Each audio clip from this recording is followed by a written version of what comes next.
Ito na mga super mom, hudyat na para ilagay na natin si bok choy at repolyo.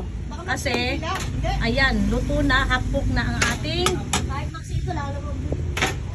tawag nito, patatas.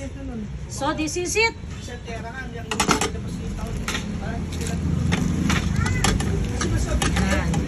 Ang repolyo guys, 100 ang kilo. Price alert lang tayo, 100 ang kilo. Ay, hindi. Walang sasakyan. Magbibigit siya ng ano.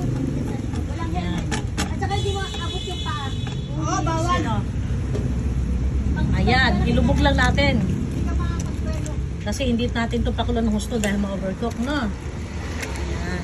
Kay Jason ka na lang sumama. Kay Jason! Kay Jason ka na lang sumama. Magkakapit na si Jason. Ngayon,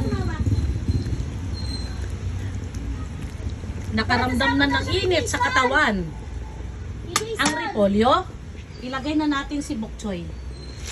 Yan. Si bok choy na 200 ang kilo. Yan. Nagsawa na kasi ako sa pechay Tagalog. Kaya itong bok choy na to, pinikit ko ang mata ko sa mahal. Hindi, mas masarap din kasi bok choy talaga. Oo, mas masarap talaga.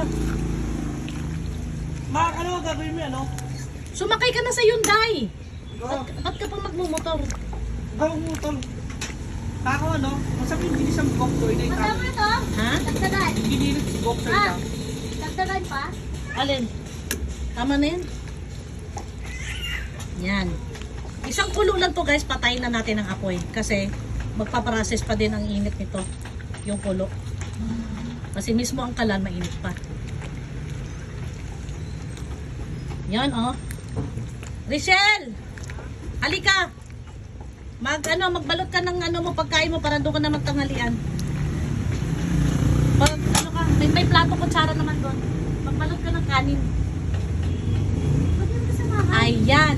Ha? Mamaya pa ako doon after ko mag-tripping. Sino sumama sa kanila? Si Jason. Ha? Kaya na na-review yun. Ito na mga super mom, hinihintay ko lang na kumulo ng unti ang ating sabaw. Kasi hindi natin kailangan sobrang kulo kasi ma-overcook ang repolyo at bok choy. Si bok choy kasi, maamoyan lang to ng konting init, goods na yan eh. Kasi hindi masarap sa bok choy pagka overcook, ano siya nalulusaw. So hintayin lang natin. Paano man sila? Ano sabi? Ayos pa paano man sila nagsulo? Hindi ka pumasok sa Linggo, hapon yan. Wait for a minute, I'm videoing. Yan. So parang nauuntian pa ako sa paminta. Hindi ka pumasok, binabahan. Lalagyan ko pa ng paminta. Masarap pag maraming paminta. Hindi siya ulit pumasok. Akala ko one day na. So, ayan na nga.